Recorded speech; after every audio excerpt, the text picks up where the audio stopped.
Ana Hickman é condenada a pagar pensão para seu ex-marido. Eu vou te explicar nesse vídeo por que isso aconteceu, qual a fundamentação legal desse tipo de decisão e quando ela pode ou não ser aplicada. O vídeo é muito mais uma análise jurídica do que uma simples fofoca de artista. Eu sou Thales Mensur, seu advogado, e vou te explicar tudo sobre esse caso. Não se esqueça de curtir o vídeo e se inscrever no canal. Ana Hickman foi casada com Alexandre Correia por 25 anos, mas então eles decidiram se separar. O motivo ainda não ficou muito claro. Ana Hickman dizia que ela havia sido agredida pelo Alexandre. Já esse disse por várias vezes que Ana era infiel durante o casamento. Essa história já teve vários conflitos, personagens e confusões. É uma odisseia interminável. Mas com relação ao processo, Correia havia pedido uma pensão mensal a Ana no valor de R$ 42 mil, o que a juíza negou prontamente. Correia dizia que devido ao processo de divórcio e à repercussão negativa desse caso, ele estava impedido de trabalhar, e por isso Ana deveria pagar uma pensão a ele. A juíza ouviu o pedido e concluiu que não havia motivos para a pensão. Mas Alexandre não aceitou essa decisão e recorreu dela. E o Tribunal de Justiça do Estado de São Paulo considerou que era justo que Ana pagasse uma pensão a Alexandre, e determinou o valor de R$ 15 mil. Então Ana Hickman deveria pagar R$ 15 mil todos os meses a Alexandre Correia. Eu vou aproveitar esse caso para fazer algumas considerações a respeito de pensão alimentícia em divórcio. A previsão legal do pagamento de pensão alimentícia para uma ex-esposa ou um ex-marido está de forma expressa no Código Civil. O artigo 1694 do Diploma estabelece que os parentes e os cônjuges podem pedir uns aos outros o pagamento de um valor mensal para que eles não passem dificuldades. E só por esse artigo podemos ver pontos muito importantes. O primeiro deles é que pensão alimentícia não é só de ex-marido para ex-mulher. Parentes também podem pedir pensão alimentícia entre eles. Então um irmão pode pedir pensão para outro irmão se ele demonstrar que realmente precisa. Outra questão é que pensão não é só para que a outra pessoa não morra de fome. Ela também serve para que a pessoa mantenha a mesma condição social. É muito comum em um casal muito rico que apenas o homem seja o único provedor da casa. Enquanto isso, a mulher nunca tenha se preocupado em construir uma carreira ou trabalhar. Caso esse casal se divorcie, essa mulher vai ter uma diferença gigantesca no seu estilo de vida. Até porque ela vai deixar de ter uma vida de luxo para viver com um mínimo apenas para não morrer de fome. A lei também combate isso. A pensão tem que ser o bastante para que a pessoa mantenha o mesmo estilo de vida. Claro, não pode haver exageros. O juiz vai analisar o caso especificamente e irá determinar o quanto é justo que essa pessoa receba por mês. Ainda que a pessoa viva uma vida de luxo enquanto é casada, nada justifica uma pensão milionária, ainda que o ex-companheiro ou companheira tenha condições de fazer o pagamento deste valor. Ninguém precisa de milhões para viver.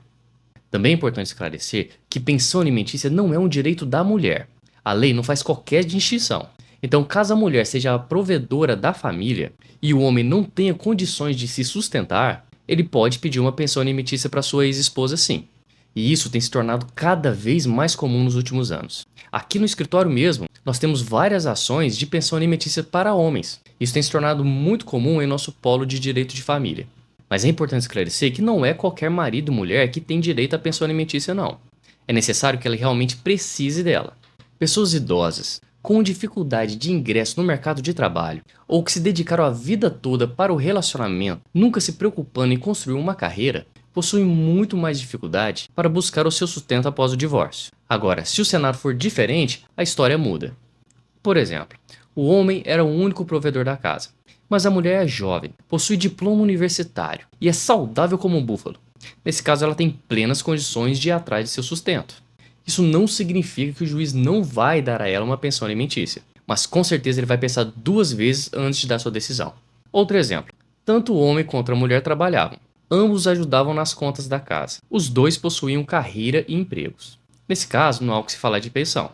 Um não precisava do outro para se manter, pelo menos para as condições básicas. Repito, cada caso é um caso e o juiz é quem vai decidir se a pensão é devida ou não. Não há uma regra objetiva e inquestionável, mas esses critérios que eu mencionei pesam muito. Agora preste muita atenção nisso. Há uma questão muito interessante que eu preciso destacar. Caso o casal tenha se divorciado devido à traição de um deles, esse que traiu pode perder o direito à pensão alimentícia. Isso acontece porque a lei especial determina que aquele que teve culpa grave para o fim do relacionamento perde o direito à pensão. Há uma discussão no mundo jurídico se essa lei foi revogada ou não, mas ainda hoje ela é usada com muita frequência para fundamentar as decisões dos juízes. Eu falo sobre isso com mais detalhes em um artigo que eu escrevi no meu site. O link é o primeiro aqui na descrição. Eu também vou gravar um vídeo só sobre esse tema. E caso eu já tenha feito quando você está assistindo esse vídeo aqui, o link também estará na descrição. A pensão alimentícia não é para sempre. A ideia por trás de sua existência é a pessoa receber um dinheiro temporariamente até conseguir se sustentar. É uma ajuda temporária. O outro companheiro não fica com uma obrigação eterna de sustentar seu ex-companheiro. O artigo 1699 do Código Civil explica que caso aconteça algo que diminua a renda da pessoa que paga a pensão ou algo que aumente a renda daquele que recebe, quem paga poderá pedir ao juiz que não tenha mais essa obrigação.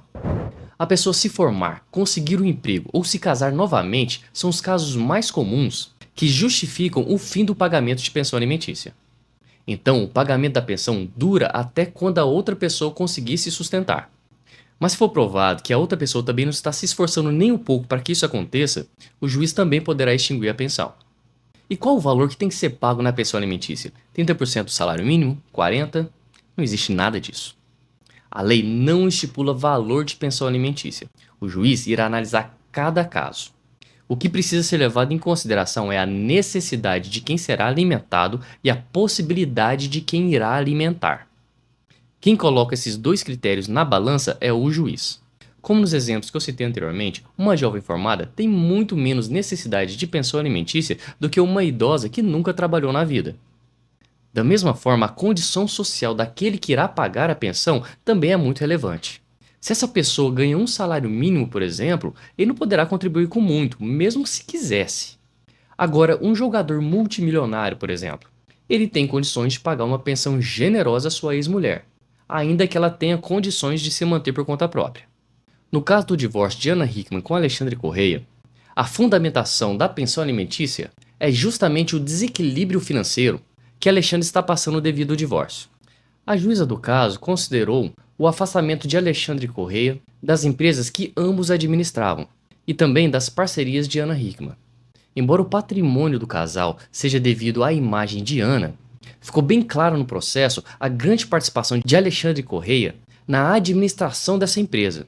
Ele sempre atuou ativamente no negócio e por isso era justa essa compensação. Mas qual é a sua opinião sobre esse caso? Você acha que Alexandre Correia tinha direito à pensão? Me diga nos comentários.